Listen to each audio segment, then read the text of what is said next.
See, what I really find fascinating about that DS9 episode, too, is you actually have a lot of people in that office rallying for Benny. You have a lot of people saying, well, I don't care, but you should. And the one guy writes about, I don't know what their names are in the episode, actually. Yeah, I know Benny, but the guy who plays Quark is very much on his side, right? Mm-hmm. And then who was it that came up with the dream idea? That was O'Brien. Yes. Okay. So O'Brien, who only likes writing about robots, he comes up with, what if we make it a dream? And the argument that ensues after that was actually pretty good, because they point out that one person says, well, that neuters the story, while the other one says, no, actually it makes the point even better, because people who read it will understand. And they didn't say this last part, but people who read it will understand that this person it's a dream because this person has no opportunity to be this. And that's exactly what's happening in this story. The author has no ability to actually be the author he really is. Exactly. Hoping for a better future. Yeah. Yeah. So being a dream would actually make it more poignant to their version of current events, but our version of current events to some degree too. He points out all these authors who were, in fact, people of color, and even the Odo, right? Yeah. Odo says, well, that was high literature. That's for liberals and intellectuals. The average person will never listen to this. Education has been weaponized against the educated in this country. People who have college degrees are told they're elitist. And it's all part of this same plan that we don't have to listen to them then. Who cares what they think about equal rights and these statistics? And they're just elitist. Who cares about them? And that's the same argument being made then. You may see Odo as a character who seems sympathetic, but at the same time, he's more than willing to go along with the plan to keep Benny from getting his article published, his story published. I mean, he kind of changes where he's like, all right, if you make it a dream, I'll put it in. But he very much, and this is a major point here, being quiet and complacent is just as bad as actively doing it. If you're willing to sit and just allow it to happen because, well, it doesn't affect me, you're just as bad as the people who are actively doing it. Well, and a couple points going off that, Odo represents the company, the big man, right?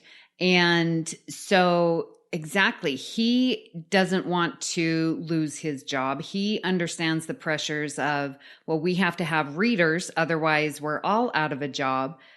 But that in and of itself is saying that he and his company distrust the general public as being open-minded or ready to have a Black hero.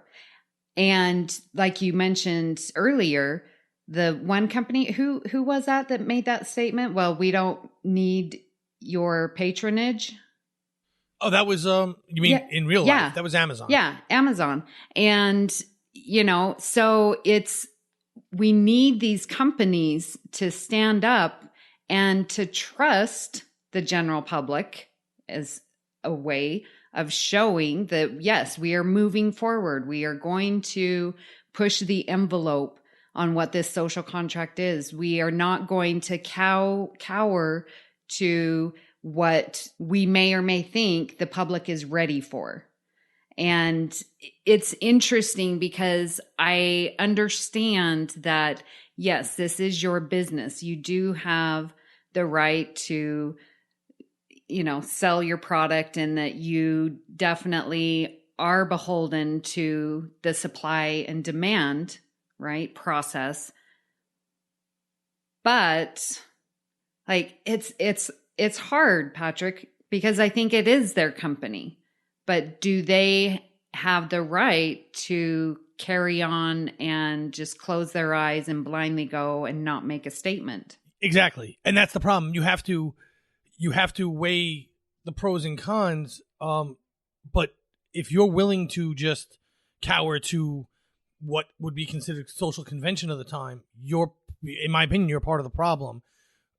And they would make the argument, well, if we went out of business, what good could we do then? So there's got to be a way to move forward, though. There has to be. And if the public's not ready for it, well, then there's something wrong with the public. And we need to figure out what's wrong with the public and fix that problem. It's when people say it's systematic, this is an example of the system that is continuing to hold, the underprivileged down. Exactly this reasoning, which when you say it sounds a little logical. This is my company. I need to get maximum sales, right? But the system needs to change. And kudos to Amazon and those other businesses who have come out in support of Black Lives Matter. I received an email from a professional development person in the education system. And it was so beautifully written and was talking about the systematic racism and in education and what can we do to change. Because I feel like in my classroom, I have control and we're good. But outside, those kids leave my classroom, I have to follow the rules. I have to follow discipline. And there is way, just like in prison stats, we have our Black and brown children are getting disciplined 3-1. It's very disproportionate. And so what can we do in the education to change the system? And one principal actually did make changes in his school that made everything more fair. Like instead of doing uniforms, he's like, okay, we're going to do jeans and a t-shirt. Like that's very reasonable instead of having them in these uniforms, because it's going to allow those kids, especially those without the money, to just wear what they have. Like it creates more equality. They are looking at why are the kids acting out instead of just hammering them and you're suspended and you're kicked out, like getting to the root causes. So it's not an automatic suspension because we're going to go through and figure out what is the actual problem, because the acting out is a symptom of a deeper problem. And to make these changes in your policy at your school is changing the system. And I hope that more principals can take a stand and look at their policies and not just be, well, that's the policy. That's the consequence of your action. That's not good enough anymore. It's hard for a school to kind of fix that problem because that problem starts way before the kid gets there, right?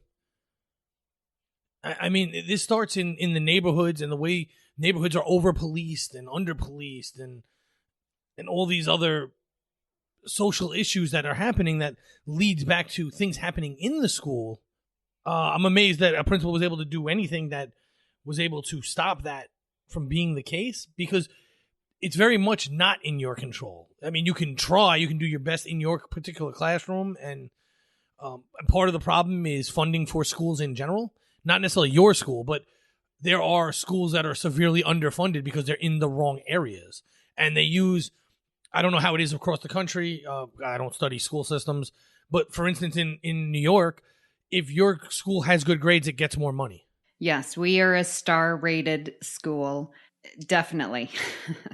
Don't get me started. However, the point is that education is definitely a system.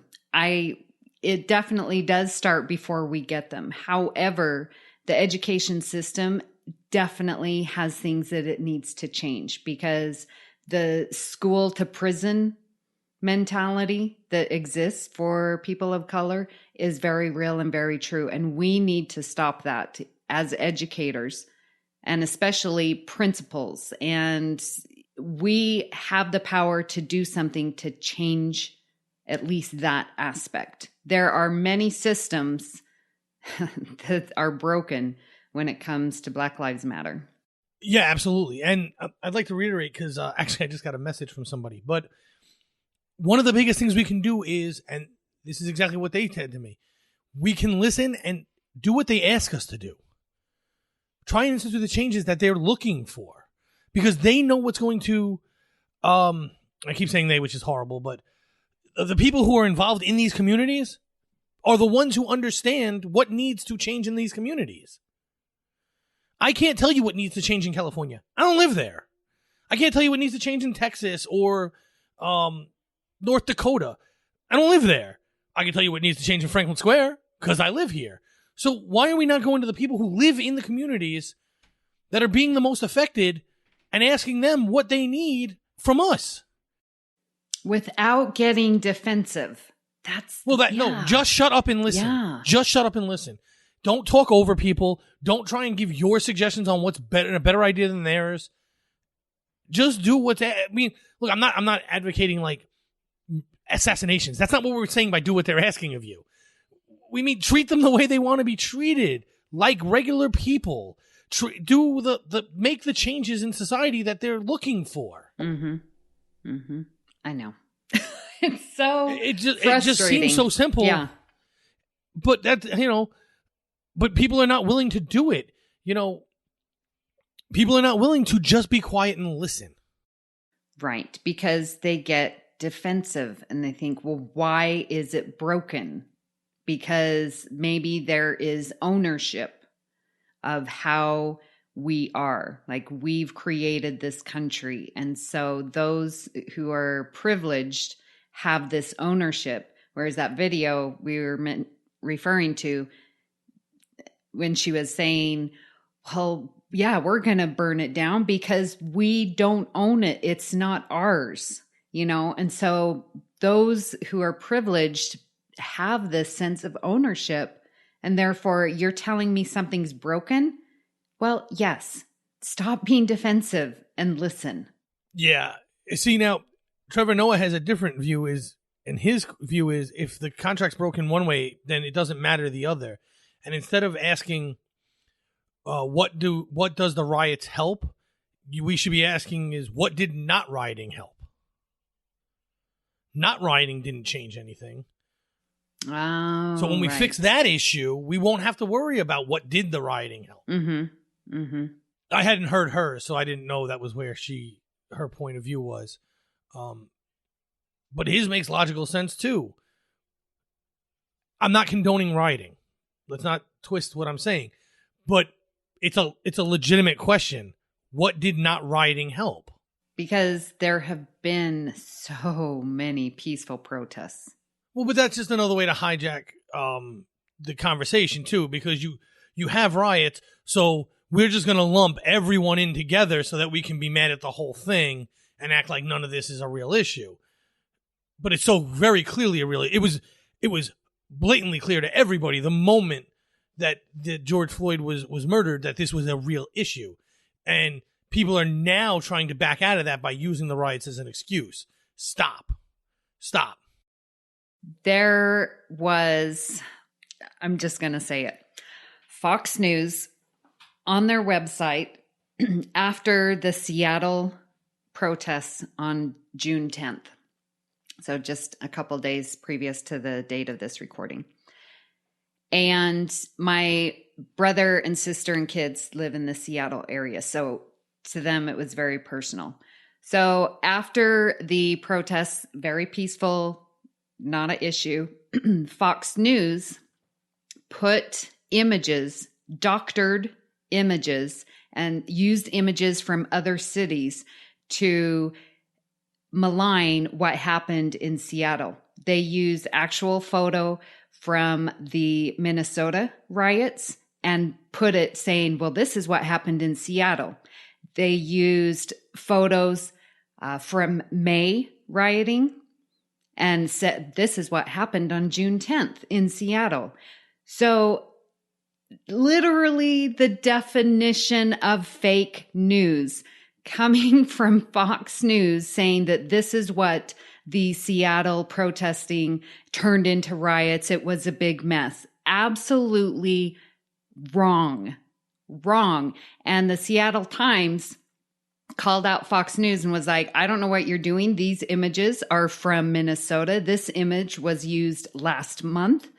And all Fox News did was, oh, we didn't know that, and then took down. I mean, nothing happened to them. And the problem is that